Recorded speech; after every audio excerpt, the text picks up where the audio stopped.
All right, thank you for staying with us. This is Good Morning Nigeria on the network service of the NTA. And to begin our conversation on the rebasing of the economy, let's take this background report put together by Oyeyemi Ajayi. Nigeria's economy is showing some fresh energy. According to the National Bureau of Statistics, the rebased GDP for 2025 reflects a growth of 3.13%, expanding the economy to a whopping 94.5 trillion naira. But what does this mean? Well, the rebasing captures structural changes in the economy and improves in how data is collected. So it gives a clearer, more accurate picture of where things stand. Compared to last year's 2.27% growth during the same period, this is a definite step up. Now, what's driving this growth? It's the services sector leading the charge, growing by 4.33% and contributing a massive 57.5% to the GDP. The non-oil sector also showed a decent 3.19% increase. Trade jumped by 9.13%. Accommodation and food services surged by an impressive 60.33%. Information and communication soared by 31.63%, and agriculture grew by 10.04%. Sounds like a lot of good news, right? But here's the real question. What does all this mean for the everyday Nigerian? How does this growth translate to better living conditions, more jobs, or cheaper prices? These are big questions we'll be asking our guests right now. Indeed, Oyeyemi Ajayi, thank you for that report. And indeed, these are big questions that our guests will be unpacking this morning as we discuss rebasing the economy. And seated here in the studio this morning is Professor Ken Ife, economic policy expert and President, Institute of Professional Economists and Policy Management. He's a regular on Good Morning Nigeria. It's good to have you join us. Thank you for having me. Good morning, Nigerians. Good morning. And also here in the studio is Dr. Aliu Elias, economist, Abuja studio. You're welcome to Good Morning Nigeria. Thank you for having me. Good morning. All right, we have also been joined by Farouk Abdullahi, who is a financial analyst. We thank you so very much for coming. Thank you for having me. Good morning, Nigeria. And joining us from our Kaduna studio is Professor Mariam Abdu, Professor of Finance at the Kaduna State University. Welcome to Good Morning Nigeria, madam. Thank you. Good morning. It's nice to be here. Do you mind? Are we going to start with the lady or... Well, let me begin with Professor Ken Ife this morning, and I'm starting with you. What I want you to make us understand, the laymen, and we're laymen here. Yes. I want you to help us understand, what exactly does GDP rebasing mean, and why does it matter for a country like Nigeria? We'll deal with the GDP and then we'll deal with the rebasing. Rebasing. GDP is a measure of the total output of an economy and consumption in an economy, those two. But what happens is that the four pillars of the GDP measurement are household consumption. Now, household consumption tends to come around 75 to 80%, quite heavy. Then the second one is government consumption. Now, government consumption is always between 7, 8, 10%. They're always less than 10%.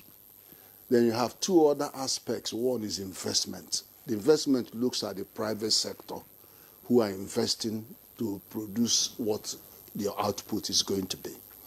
But don't forget that when you produce, some are exported, some also are imported. When you consume some imported and exported. So that gives rise to a balance of payment. Because that balance of payment nets off what is going out and what is coming in. And luckily for Nigeria, during the time of, during time of subsidy, it was negative. But with the subsidy removed, it jumped to positive. It's about $6.8 billion. So that was good for our GDP. So those are the four items. Now, because you are measuring consumption and production and all of that, technology and innovation affect the patterns of consumption. How? Pattern means, what you consume, how it is described. They change over time like technology.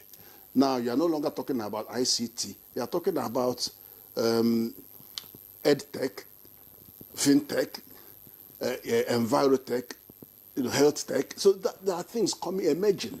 So all this means that classifications would have to be changing to meet those changes in patterns of consumption. And what they use is International Standard Industry Classification, ISIC. Now, those classifications change over time. That's why rebasing is necessary. Now, rebasing every 5 years, you're supposed to look at those again, see which of your things escape that new classification, and you bring them in. Because in your figure that you will show you how accommodation services jump to have, no, because of the classification. And that happened also during the inflation reclassification. So they found out that certain things like pension funds were not being captured in all these classifications. Then you also have the National Social Security Insurance Fund. Pension is over 20 trillion. It's quite significant. Yeah. Then in the area of transportation, you also saw a huge increase in transportation. It's because we are not actually capturing. In the end of the transportation, you should be capturing NPA, the Post Authority, the NEMASA, the Council, National Shipping Council, all of those. Then Inland Waterway, NIWA, Inland Waterway Services. These are very significant. And then you could see that now they are captured, the figures jumped significantly. Then there are other things like domestic employers of labor, your cook, your steward, your cleaner. All those things were not actually picked. Much more informal, but nevertheless, there are still some form of employment. So picking all those in the context of the new classification was what brought us there. Then when you're supposed to be doing this every 5 years, but the last time it was done was in 2014, and the base year used was 2010. And when that was done, we came in at about 59% increase. It doesn't always have to be an increase when you rebase. In some cases, it becomes a decrease, but it was an increase. And Ghana was about 60% at the same time. Now, this time round, we now have an increase in that base. The reference year used was 2019. Why did we use 2019? Because that was the year that was not scuttled by the normal year before COVID came, because COVID changed everything. So you don't want to use COVID. Yeah. So you use 2019 just before COVID, and it showed an increase of about 41%.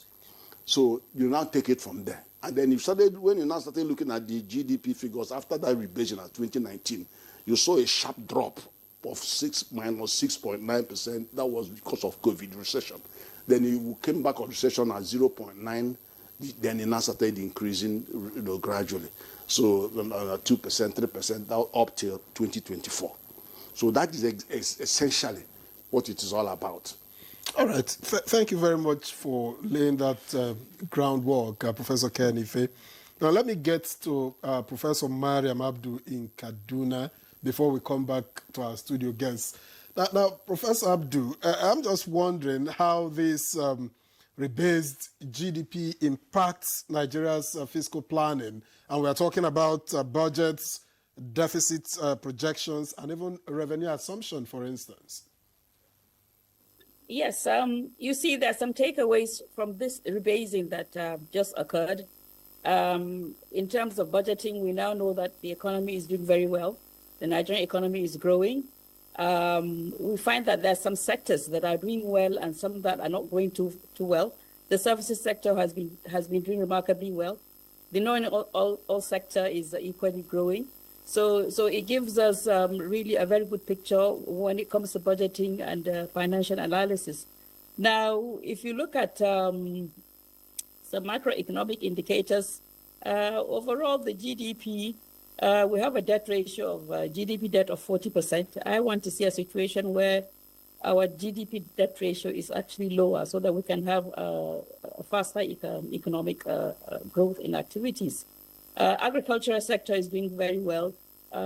And previously in the report, we understand that there were some sectors that were not captured, which was the business development sector and the agricultural sector. Now, these sectors have actually recorded progress. So really, when we're looking at budgeting, I think it gives us an idea of how well or how poorly a particular sector is performing.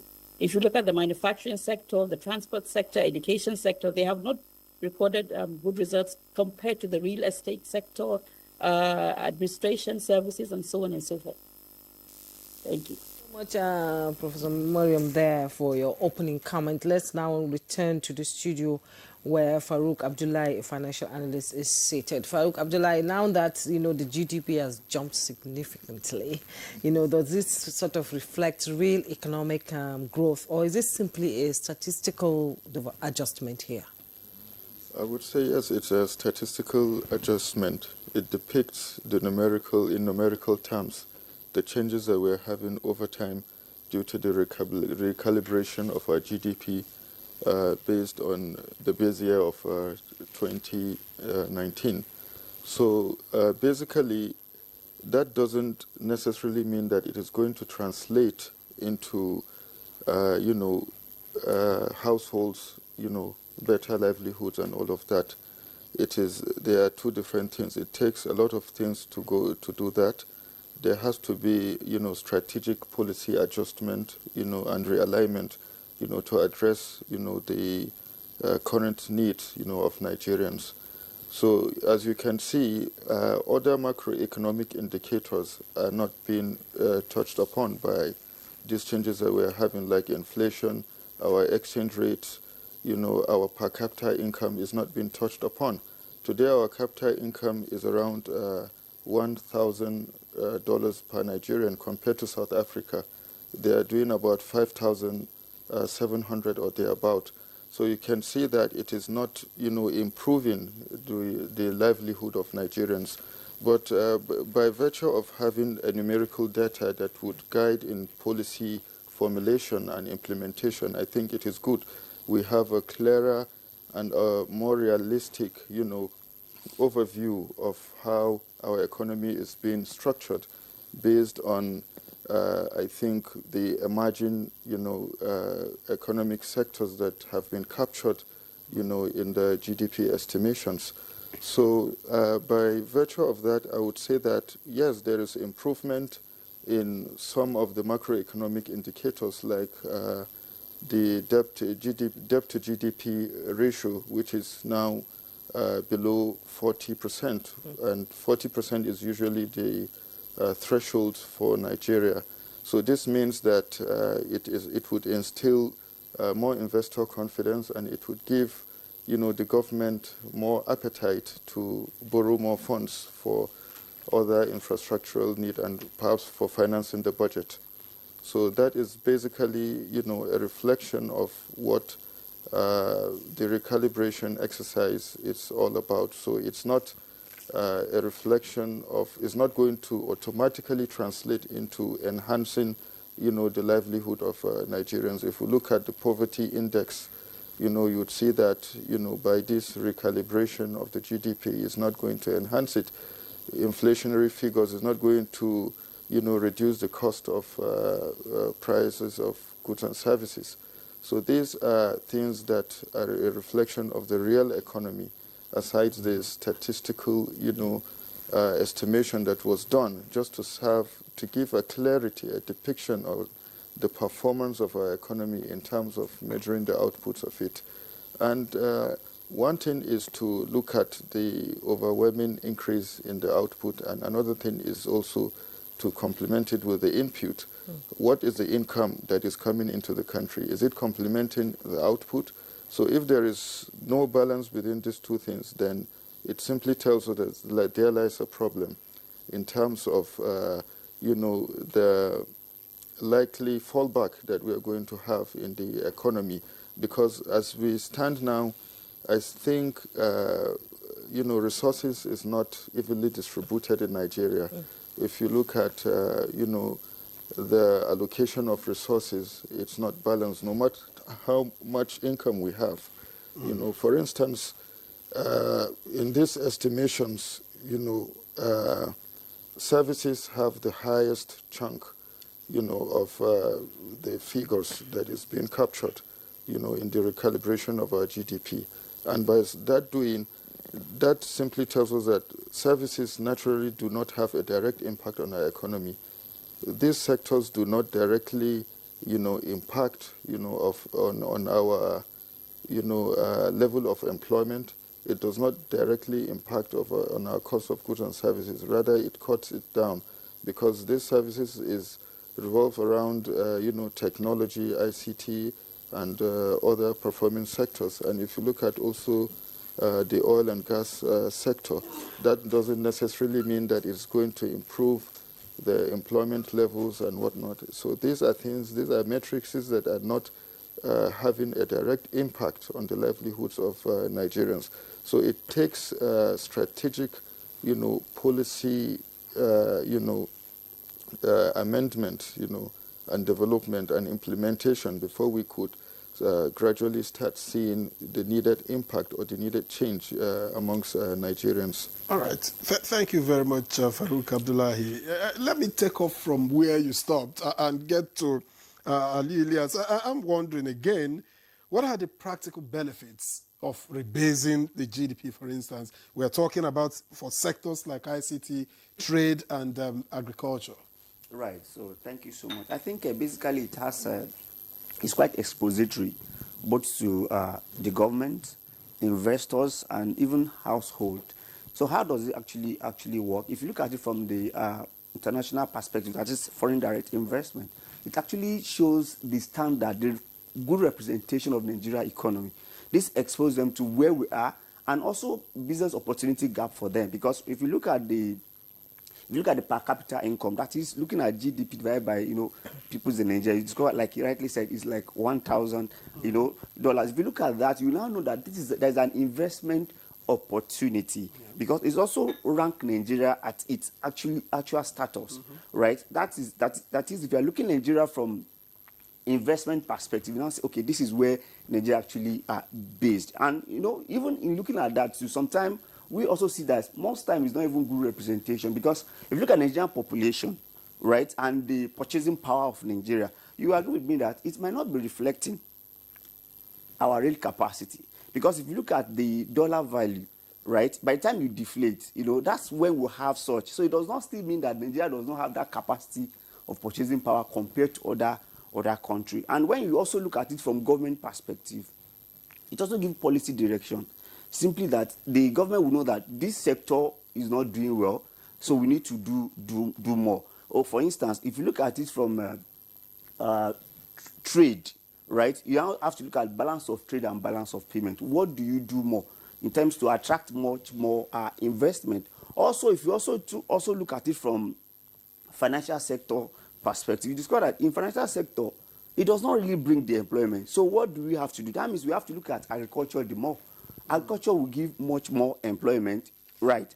If you look at construction, it will give more employment. So it exposes us and Nigerian policymakers to where investment can actually come from and where we can do better in our economy. And generally, when we talk about GDP, it exposes the output. It also exposes where Nigeria needs to do more to actually increase the output. What is our comparative advantages? What can we do more to actually enhance it? More so, if you look at Africa generally now, perhaps we are number 5.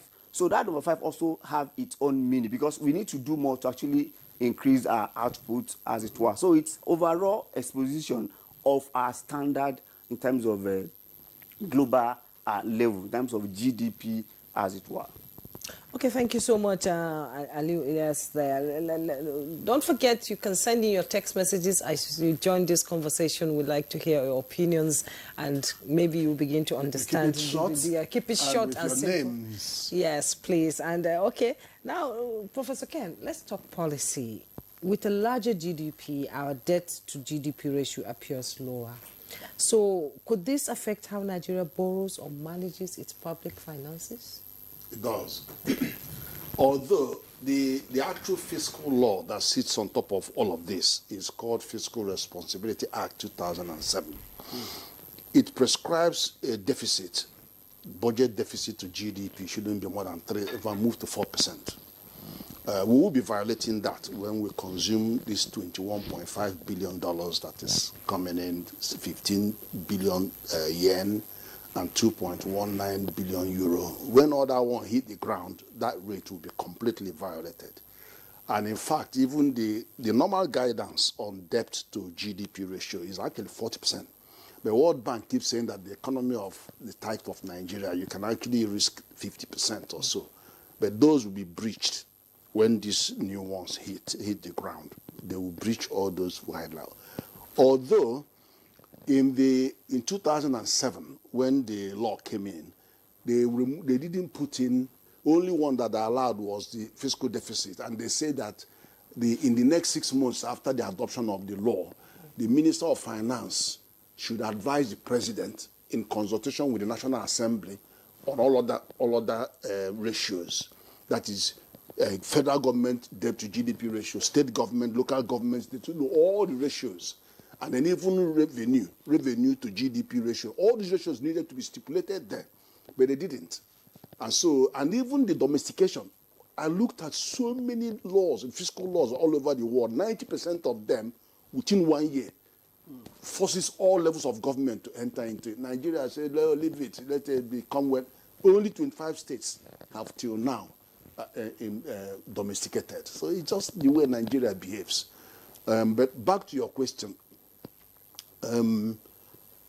whether it has impact or so, it does have impact. The borrowing, I'm not going to be reflecting on the borrowing now because we will have time. Because, government needs to borrow money to do things that will leverage economic growth.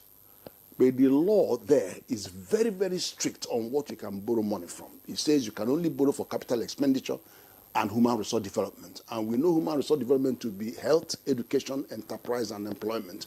It doesn't allow any other thing under that law. You can get your IGR, you can get grants from World Bank, you can share all those, do anything you want to do. And then it tells you that in capital expenditure, you need to also do cost-benefit analysis.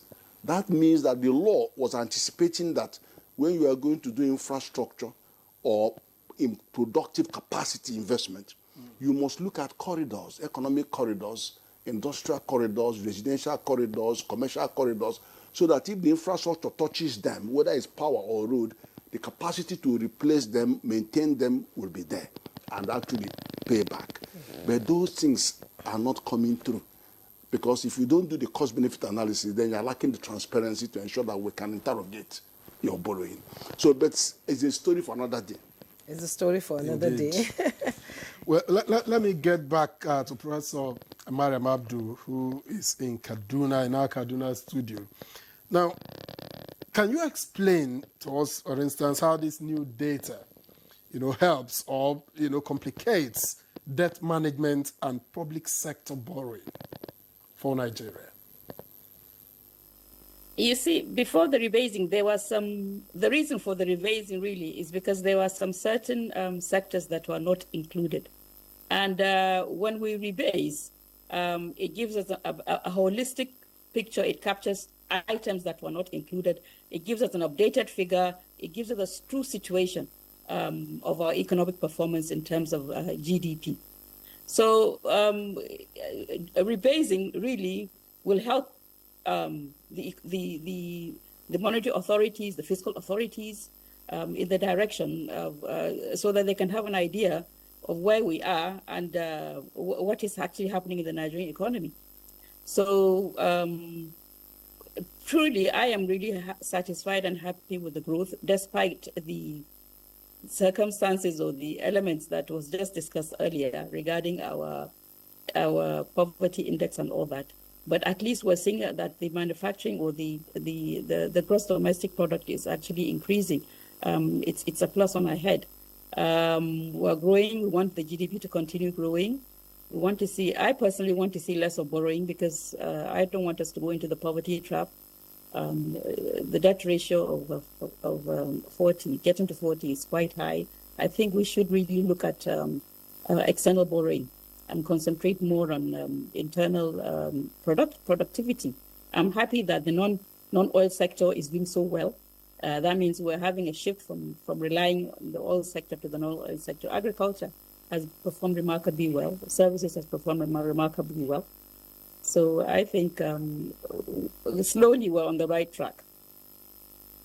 I will still stay with you. And can you tell us how this will affect, investor confidence and Nigeria's economy, economic standing within Africa and globally? Let's have your opinion, because Ali said that, Farouk said that it will instill investor confidence. Do you agree? What's your opinion there?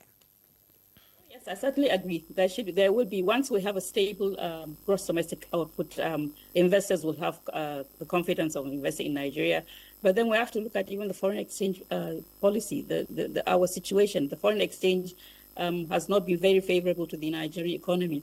It's making imports expensive. And as we have security now, so when we're looking at investments, I think it will encourage investments into the Nigerian economy, definitely.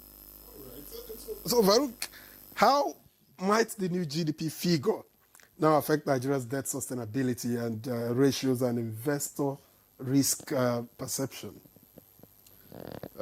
Well, I think it will affect it in a positive way, as I've stated earlier, because what investors look at, in terms of, the debt threshold of any economy is whether it is within, the right threshold that is being established for the country or not. And at the same time, the trajectory at which the economy is going, it is growing. It is growing, putting into consideration, other emerging sectors of the economy that has been captured, in the recalibrated GDP in the country. So I fervently believe that investors would have more confidence to invest in Nigeria. Not only foreign investment, but also local investment also will be spurred, because we have seen that the informal sector have been captured, and government has seen that there is a need, to focus on these emerging sectors that are coming up, through policy reforms and whatnot. And this would see through to the rapid and astronomic, development and growth in those areas. Just look at the oil and gas sector that is leaping, We have seen a lot of improvement from both the public and private sector. The government is coming up with reforms in terms of the oil and gas sector. We are more of, I think, a gas economy than an oil economy. And I've seen how the government is investing in pipelines infrastructure, how the government is even investing in the recent compressed natural gas initiatives and whatnot. So this would add up to, the overall investment, improvement in the country, both local and foreign. So I fervently believe that it is a right step in the right direction. But however, recall in one of the speeches by the president where he anticipates Nigeria to become a 1 billion economy by 2030. And today, Nigeria's economy is growing by virtue of these metrics. Nigeria's economy is growing slightly above 3% today. And for us to achieve that, I think our economy needs to grow at about 15% for us to achieve that objective. Is there a chance that it could jump from 3%, for instance, that we add to maybe 10 and maybe, upwards like that? Yes, that is why I say this statistical depiction serves as a guide, for the government to make strategic reforms that would have direct impact on our economy and that would grow these emerging economies, these emerging sectors, and that would perhaps also have direct impact on our livelihood, and that would also certainly unleash other, sectors within the economy that could add up to the overall, growth. We have seen how art and culture is being captured for the first time. We have seen how, the digital economy is also soaring high. real estate, it's expected for real estate, to go high, especially in periods of real estate booms. But in periods of where there is, a plunge in the value of real estate, it drastically go down. So I think the real economy needs to be reinvigorated. It needs to be enhanced through, strategic policy reforms. And I think that is a watchword that would guide towards, making good use of this statistical data that we are having. We need to translate statistical data, into real economic reality, which would ultimately be translated into better livelihoods for ordinary Nigerians. Indeed, translate into strategic policy reforms. Dr. Aliu, can you walk us through from how it will translate to development? Like, what can government do to ensure these opportunities reflected in the rebased GDP to translate into jobs, investment, and also infrastructure?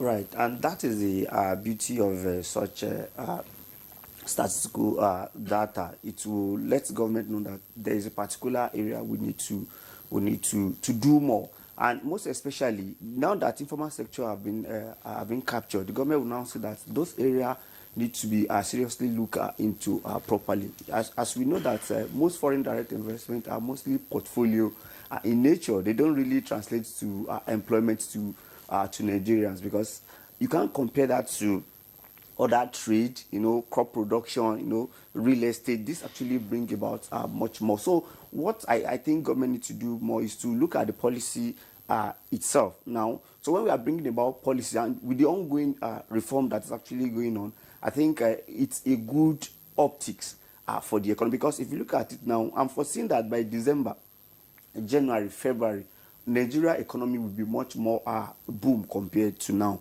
because of most of those reforms will actually be reflecting at then, especially when you look at the tax reform as well.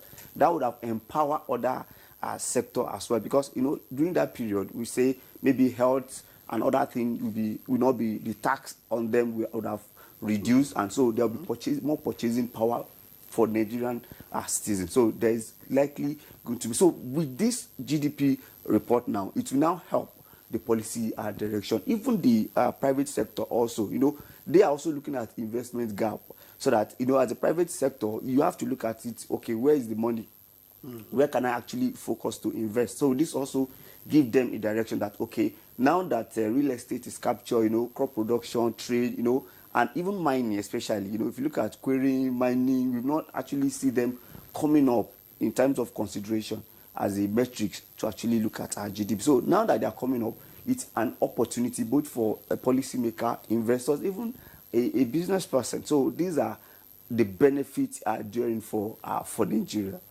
All right, thank you very much, Aliu. Professor Kenife, with an eye on attaining that $1 billion economy, $1 trillion economy in 2030, and with the services sector now dominating, what priorities, what policy priorities must shift to support this evolving economic pattern?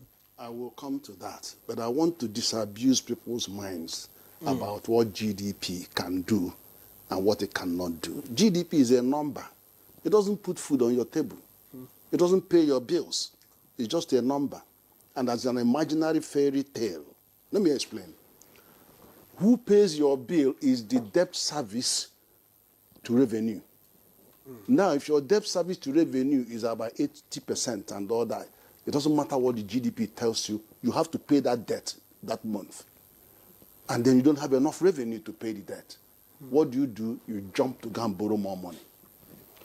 The second thing is that it doesn't tell you the gravity of the fact that when the first quarter of this year GDP was looked at, our agricultural growth was 0.07, complete melt. You might as well call it zero.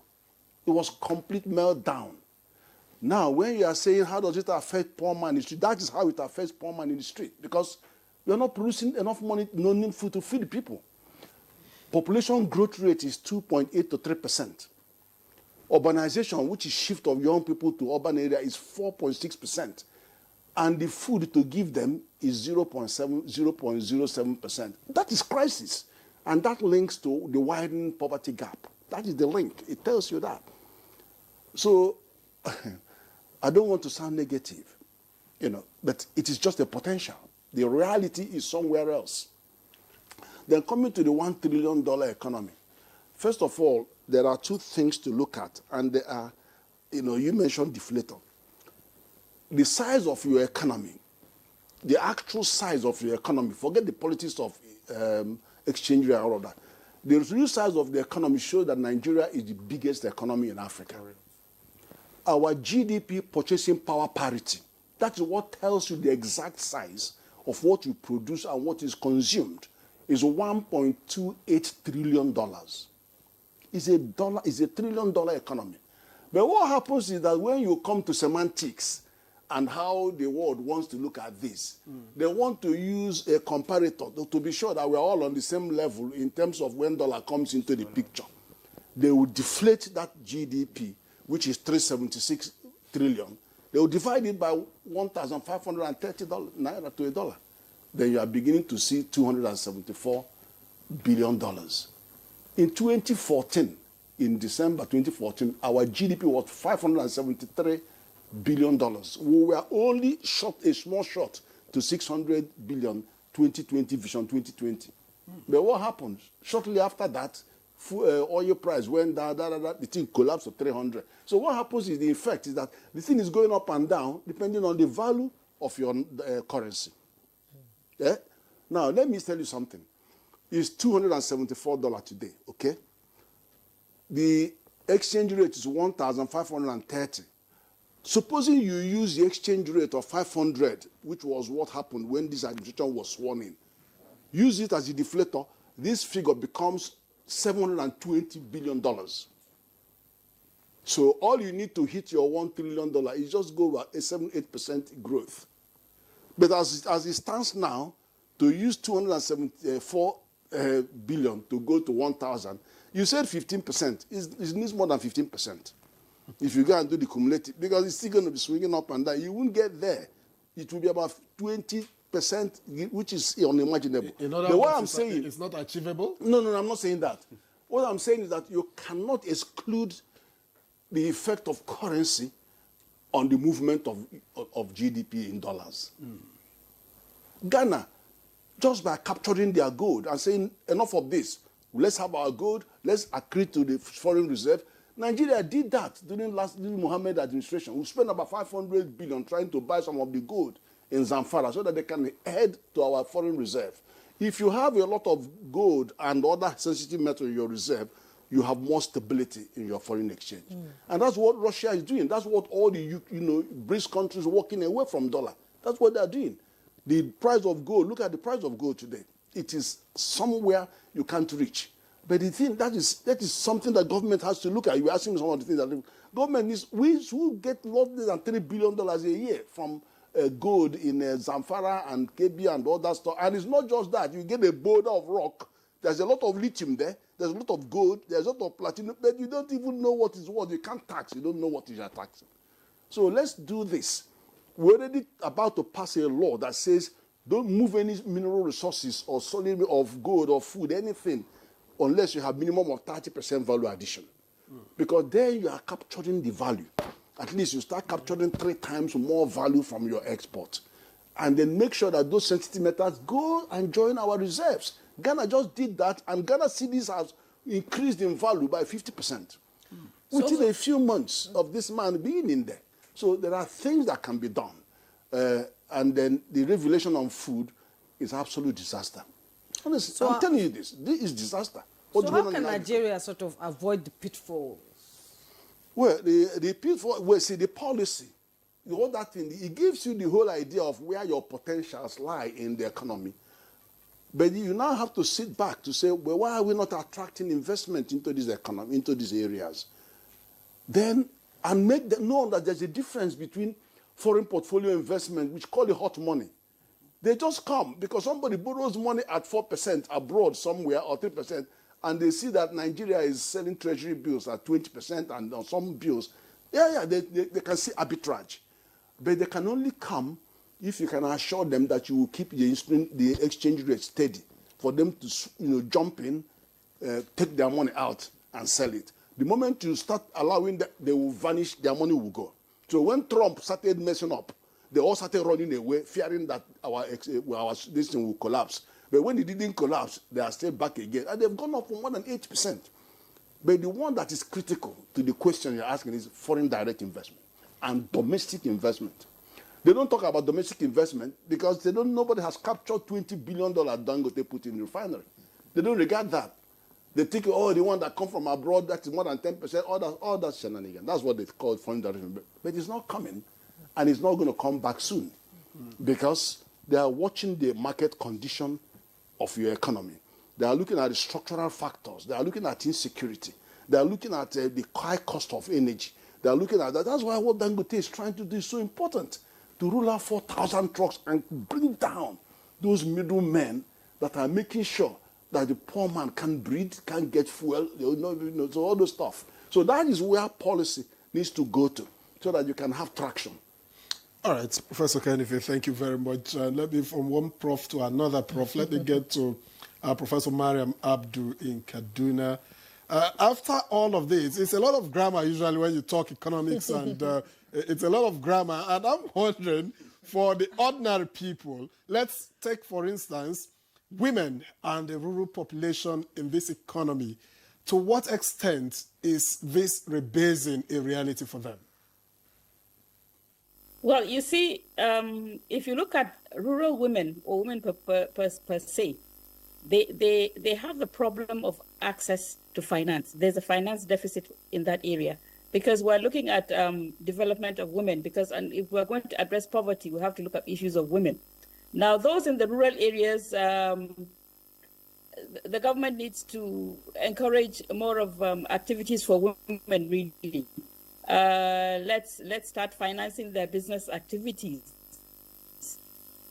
They don't have access to loans because of certain issues, affecting them personally.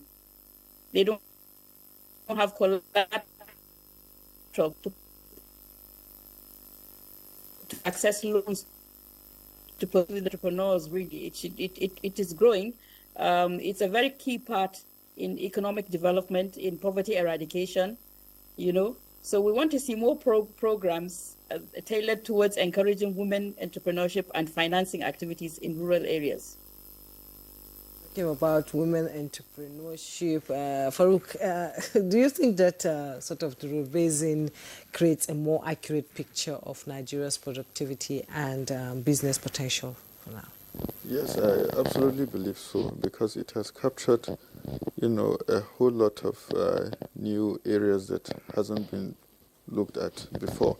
Although the whole idea of this rebasing, it's more like a cosmetic depiction of our economy, just in tandem with what Prof has, stated. So it doesn't give, in real terms, the state of our economy, but it gives an idea on, how the economy looks like for us to make an informed decision, strategic decisions on what to do, to bring about, the desired outcome.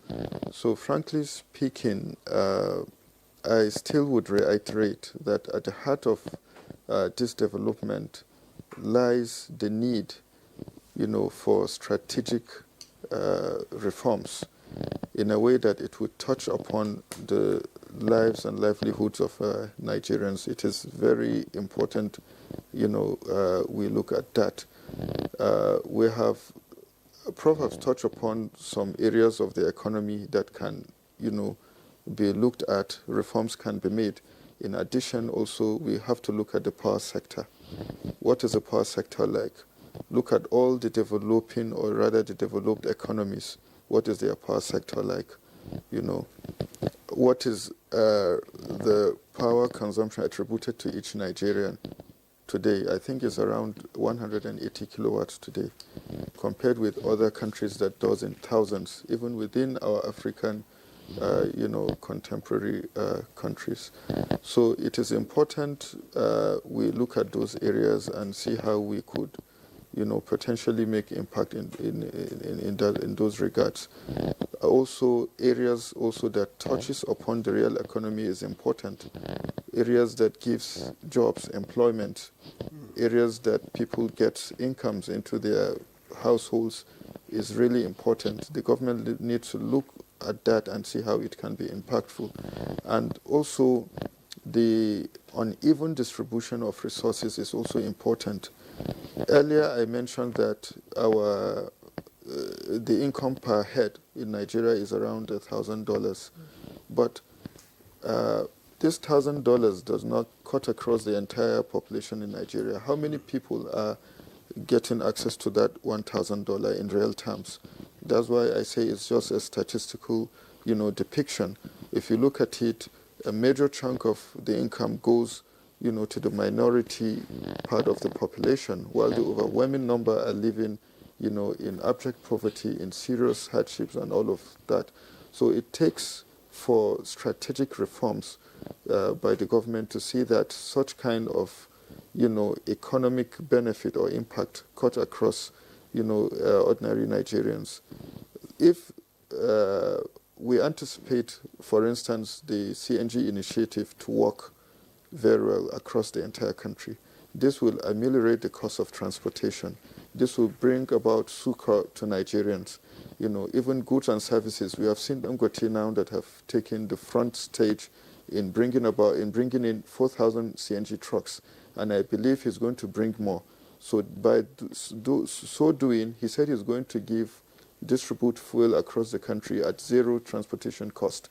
So what would happen if the government comes up with policy that would say, okay, farmers now moving goods from the farmlands to the communities, utilizing CNG trucks, that will cut down, it will slash down, the transportation cost, moving also goods from strategic part of the countries from one location to another with such kind of CNG trucks would also equally cut down transportation cost.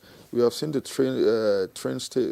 train lines that are going on. Some of them are utilizing CNG, and it's even cheaper to travel from Abuja to Kaduna on train than using the public transport, than using the normal, buses or cars that utilizes petrol or diesel. Is far cheaper.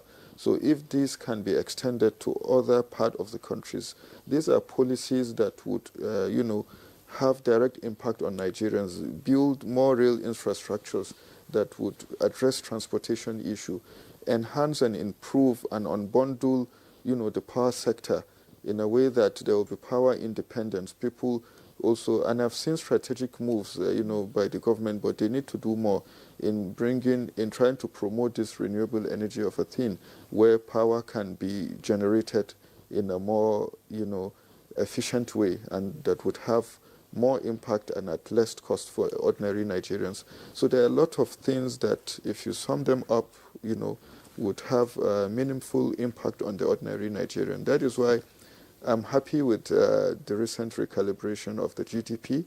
It gives us more confidence and it gives us more, idea on where to put in our, X, So it's a good one, but it takes also a collective effort from both the public, the private sector, and all well-meaning Nigerians to see how we can register our impact at both personal levels and also at, the public levels.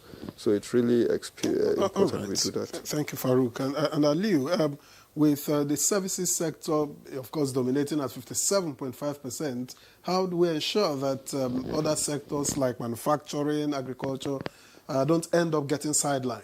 Right. So I think that's where we need to work, and that's why the government, not even at the federal level, even the other government of the state government need to do more. Like I said earlier, that the service sector cannot give us the employment we are actually looking at.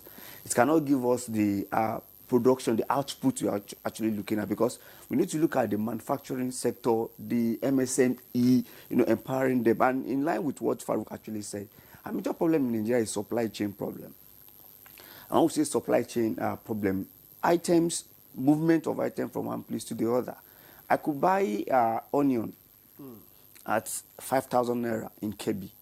But bringing the onions down to Abuja, it will cost more than the amount actually purchased the onion in Kebbi. And that will translate, I have to translate the transport costs, another sundry costs, into what I would sell outside. And that brings about why food and other things are getting expensive. If you also look at our inflation, the major thing that is pushing it forward is food inflation. So until we work on that supply chain to actually make sure that things become much more easier. He was making mention, he made mention of CNG. I actually converted my car some 9 months ago with the hope that, yes, it will reduce my cost of actually, for energy. But lo and behold, yes, government is trying to build more, but I've abandoned it for the past 4 months. Because you can't get... Because I have to trade off at least 4 to 5 hours to actually get the gas. You can go around and check. So, and that actually affects the supply chain. So the cost of energy, when we say energy, we are looking at CNG, electricity, all these have to work on until we reduce that cost. Go and check the global economy. They are performing well. The secret is that they make sure that the cost of, supply chain reduce very well, so that it will help manufacturing and other MSME to do business. If, as a private practice person, I have to pay more, for band A, as it were. In fact, if there is no electricity, I have to also look at way of getting, fuel to actually, power my what have you. Then in transport, I have to look at. So until we look at this, I'm sure that it's come down to barest minimum level. I'm surprised you didn't mention solar, alternative energy sources. It doesn't come cheap. For you to power a house, you might need 5,000. What do we call it? 5,000. What do we call it? Kilowatts. Understand? And to do that with the panel, with the inverter, you might be looking at 3.7 million, and you are expecting an MSME person to embark on that kind of project. So, and that's the problem. Remember, our energy, especially electricity, is still single source now. If I don't use a particular one that is in Abuja, is there anyone I can switch to? So until we have that competition and that alternative, so if we can work on our supply chain, it will help our economy very, and that still takes us back to CBN. Now, if you look at the NPR, I think it's 27.5%. Though we agree that maybe with the state of the economy now, they may not want to bring it down.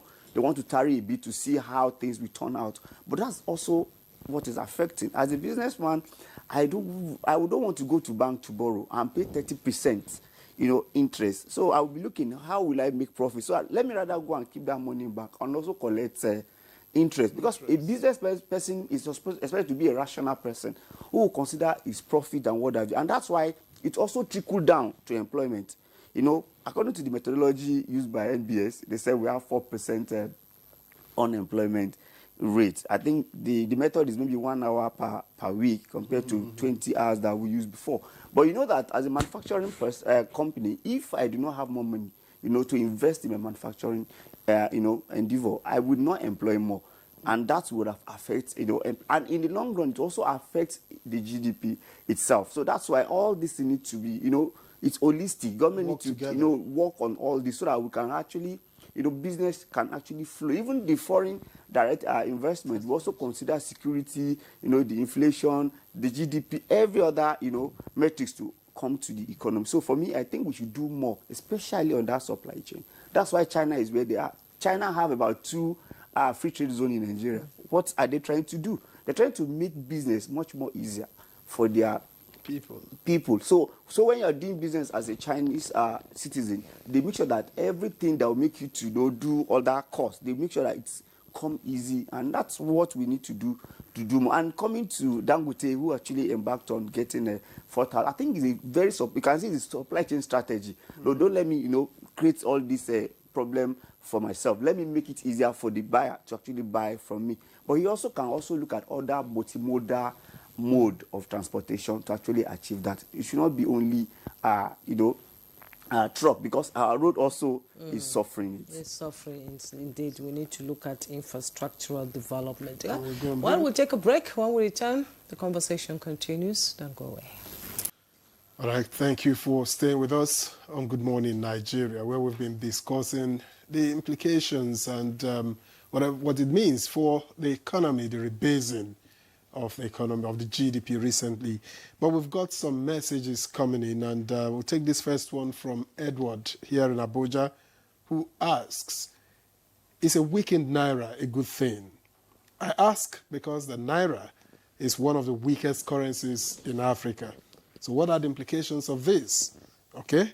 And from Arabi Kende Paul, Life Camp Abuja, rebasing allows the economy to be seen clearly. Now, this enables effective planning, policy implementation, and ultimately sustainable economy. However, while rebasing can lead to a higher nominal GDP, it may not translate to improved living standards or a reduction in inequality. Now, this is the point, and I think the government should critically look at the other end of the line and come up with policies that will reduce inherent poverty in the country by tackling the insecurity and infrastructure challenges that stifle growth. Long one. And from Hudson Ogan, hello, how does government borrowing affect the GDP of a country? Okay, that's for the economists. And good morning, Nigeria, from Alhaji Lawal Danladi Abdul Malik. Please, if I may ask, why are our gold mines not government managed? And finally, from Okoro, or is it Okro? Please help us bring our okra to the market. Okay, the cost is now too much because these uniformed men ask for so much money. This affects the price we end up selling. Okay. Yes, and Perhaps we should get some responses before we get to yours. Not even sure which of them where to start. Just start anywhere. Just take the one you can and then. Yeah. I think those questions are actually very soul-searching, to be honest. We've talked on this program how GDP does not explain why poverty is dipping further down. And we try to link it to the bad news about growth of agriculture, which is 0.07%. So clearly, there is a mismatch there, and we need to address those. And also, it's been clear that transport is everything. You know, the period of rail. The last real investment in rail was in 1927. And rail is what connects everywhere in this country. And you remember, all those rail hubs turned out to become capitals of cities. So it tells you what transportation can also do to development.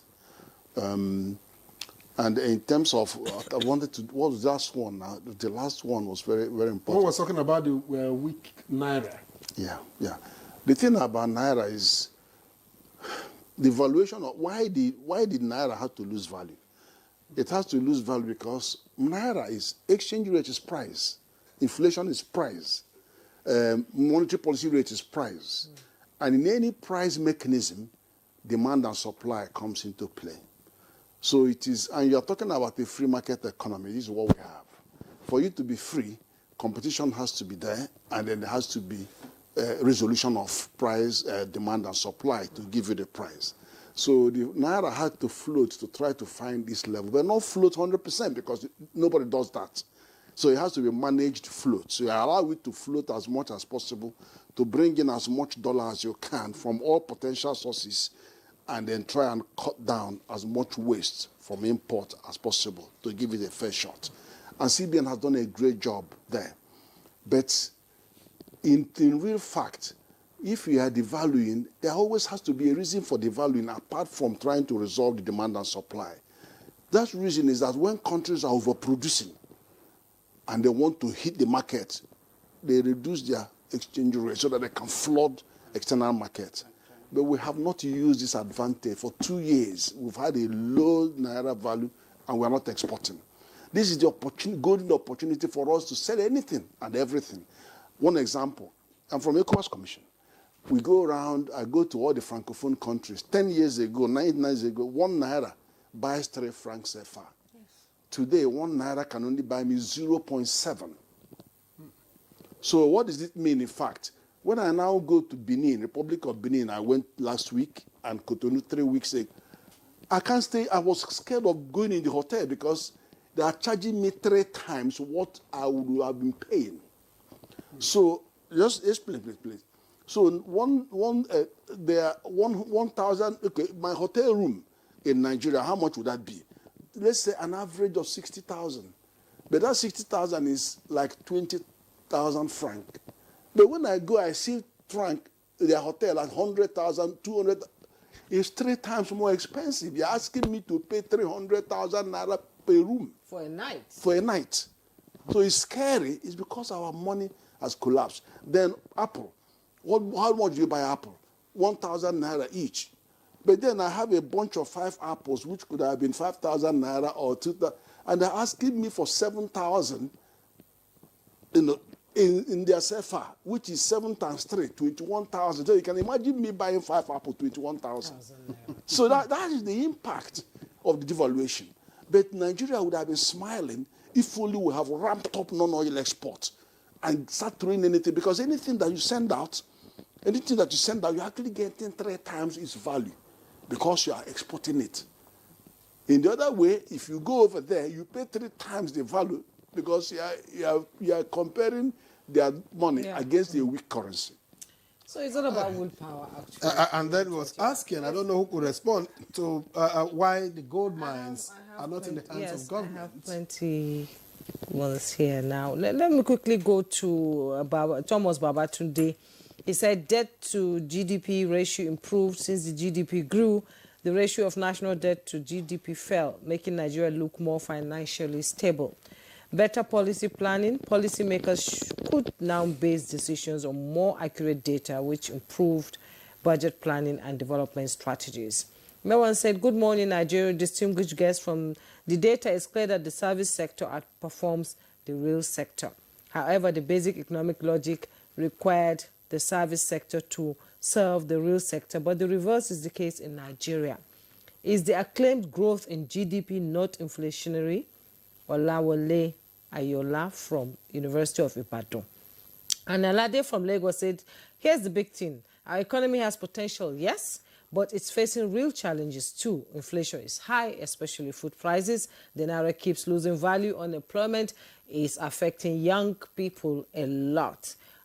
Olawale. And here's the thing, Alade I've read Alade's own. And then another one said, growth is necessary but not sufficient condition for development. My question is that how can this growth recorded translate to development, or how can this growth trickle down to the poor? Another question is, what are the measures to employ in order to ensure that this growth is sustained? Professor Mariam, can you respond to some of these text messages? Yes, well, the issue of growth, like we said earlier, this press bulletin by the Statistician General is an eye-opener for the government to see areas that can be improved. If you look at the sectors of industry, services, and agriculture, you find that the manufacturing sector didn't do quite well. Now, it's an indication that something has to be done with the manufacturing industry. So we want to see a situation where government policy is directed at improving manufacturing or industrial development, because as an economy, when we're looking at poverty, the issue of industry, the issue of employment, the issue of inflation, health, education, all these factors come to play. For now, we are seeing a reduction in food prices, which is encouraging for the economy, for the nation. But the government needs to do more on industry so that we can have employment generation. Without employment, without education, without health, definitely we're going to run into waters. So I listened to all the comments that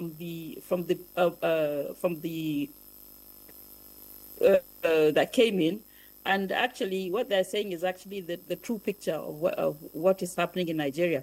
But we want to see more industrial development. We want to see a favorable exchange rate. We want to see reduction in inflation. If you look at our inflationary exchange rate, double digits, which is not encouraging. If you look at advanced countries, they have single digits. So we want to see more of that come into Nigeria. We want to see less of debt.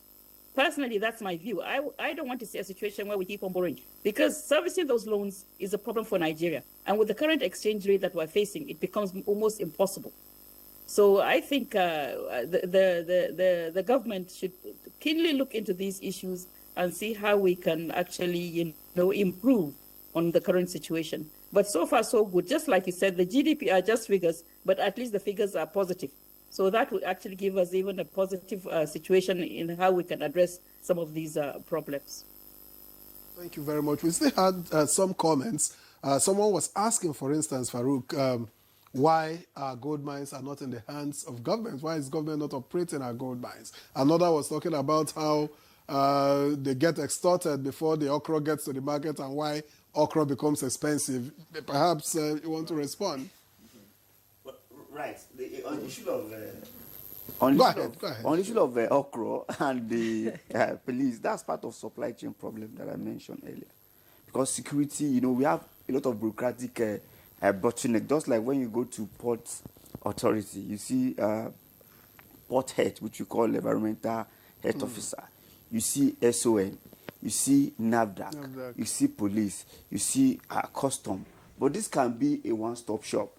If it's a one-stop shop, that simply means you are not paying at that different. Is it no longer? Is it not now the case with the new tax law? Well, but they said they still exist, but the NRS, Nigerian Revenue Service, only collect the revenue. So maybe the process is going to be harmonized now, whereby you pay at once. Perhaps you only show your evidence of payment at every point. We hope that will be sufficient. That is, if there's evidence. Yes, that will be a true, presentation of it. Then in terms of gold and what have you, I think we have reform in that area. The minister is the Alake who is working on our mine. I think what we need to do is to do more reform. But the challenge now is that every investor is looking at comparative advantage. If you are processing gold in Ghana and it's less, and you are coming to Nigeria to process the same thing, it is high. What do? You look at outside and say, let me bring it in until we make it much more competitive in that area. That's when it will come. Then the question now is that it is already in the hand of government. I think government is the owner. They manage the natural resources, and that's part of the unbundling that we will also expect from government. For me, I would like to see a situation whereby you allow states to actually manage and bring percentage to the center. I think that would have enhanced more, because we've seen more states now trying to even open a company that will also operate in that. But if it is the other way around, those states will need more internal generated revenue. So they will do more, try to harness those things and bring a percentage to the center. I think that will have solved the problem. Okay, that will do. Farouk, I want you to respond to on the gold. And another question is saying that what are the measures to employ in order to ensure that this growth is sustained? Okay, thank you. On the gold issue, I think there's already an existing template or a structure that is being put up by the government in terms of how government can have, control over the gold mining and industry and whatnot. I think there's a statutory, fee in form of royalty that is meant to be paid for engaging in gold mining, and refining and whatnot. But the question is, what happens to the implementation? And we are talking of the informal sector. How many, illegal mining activities are taking place in Zamfara? How many are taking place here in Nasarawa, close to us? How are all of these captured in the government? So government is making a huge loss in terms of, harnessing the potentials attributed to gold as an important natural asset for the country. So the government can actually work towards the implementation of it, because we have already the existing template that would make us derive all the potentials as a government and as a nation. But the implementation is very poor.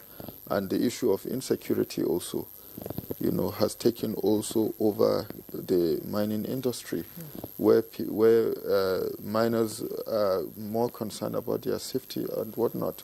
So these are things that are very sensitive and equally very important for the government to look at and to see how how we can harness the potentials in the gold mining aspect. This is another area that can attract a lot of foreign direct investment, create jobs, gives opportunities if that sector can be looked at very well. And on the issue of sustaining sustainability of our economic growth, this is a very pertinent and momentous question, I must say, because without which, Nigeria cannot enjoy, being an entity. Right. So what I feel, I would like to touch upon one or two macroeconomics fundamentals, as it was captured in one of the questions that has to do with exchange rates. Why is our exchange rate, why are we having, depreciation or devaluation and whatnot? So we have to look at it from that perspective so that we can, understand why and how we could navigate through. First of all, what brought about the sharp devaluation of our currency is due to the liberalization of the exchange rate. But this liberalization, even though it comes with a cost that we are paying, is good for the country. Just as we have been hailing the recalibration of the GDP as the right step in the right direction, I also align with the fact that the liberalization of the exchange rate also gives us a true depiction of, our exchange rate value, because prior to that we have been living on illusory, exchange rate template. It doesn't actually depict, the market value, the real value of our currency. So this is really a good step in the right direction, and we could see that there is some level of stability post the unification of the exchange rate. Right. It doesn't swindle up and down just as it was before. So at the heart of it, we cannot improve our exchange rate without, improving our productive capacity. We have to work on that seriously. All right. Thank you. Thank you very much, Farouk. As we begin to wind down this conversation, in just a minute, Prof, your final comments. I really wanted to weigh in on this growth and sustainability because it's so important. Yes. See, for you to have sustainable growth, two things have to happen. One is that you have to diversify the economy. Number two, it has to be inclusive, because it is inclusivity that links it to poverty reduction, that links it to employment and all of that. And why is it so important? There are 90 million MSMEs in Africa. Nigeria has 42 million, 48% of entrepreneurs in Africa. Now, our population is 18% of Africa. Our GDP is 10% of Africa, 15% to 18% of Africa. But our entrepreneurship is 48%. That shows that entrepreneurship is a latent comparative advantage for Nigeria. Now, what does it mean to policy?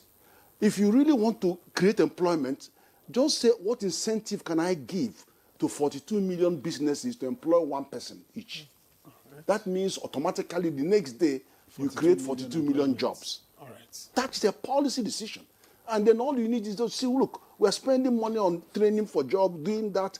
Can I incentivize the employer to have one student or one person, train the person, employ the person, and transform? All right. Thank you very much, Prof. Let's get to Professor Mariam Abdu. Your final thoughts in a minute, too. I think health, education, infrastructure, security is very key. Once we have that, we on the trajectory for more economic growth. Government should really look at industry. Industry needs to be addressed. Infrastructure needs to be addressed so that we can have a buoyant economic impact, and most especially women. As a woman, I feel women entrepreneurship is actually key. They should be encouraged more. Thank you. Thank you. As a woman, I totally support you on that. In 30 seconds, your final thoughts. Yes. Right. So for me, I think federal government need to do more. We are focusing more on fiscal and monetary policy more, while we are not working on our trade policy. I think we need to do more with our trade policy. That will help us and galvanize much more investment in Nigeria. And probably align our fiscal and monetary policies. Align They it should and work don't- together. And trade policy is very, very key too. Okay, all Farouk, right. let's have your final thoughts too. Well, at the heart of everything is policy reforms and seeing through to the implementation of it. So by this, I think we'll get to, the promised land if we maintain that. All right. Implementation is key. Yes. Farouk Abdullahi, financial analyst, we thank you very much for your perspectives on this conversation today. Thank you very much for It's coming. always my pleasure. All right, let me also thank Dr. Ilyas Aliyu, who is an economist. We thank you very much for coming. We appreciate your comments. Thank you for having me. And from here in the studio, Professor Ken Ife, economic policy expert and president, Institute of Professional Economists and Policy Management. We thank you very much for coming. Thank you for having me. As always. All right, and finally, but by no means the least, Professor Mariam Abdu, Professor of Finance at the Kaduna State University. You joined us from our Kaduna studio via Zoom. Thank you very much for your time and your perspectives.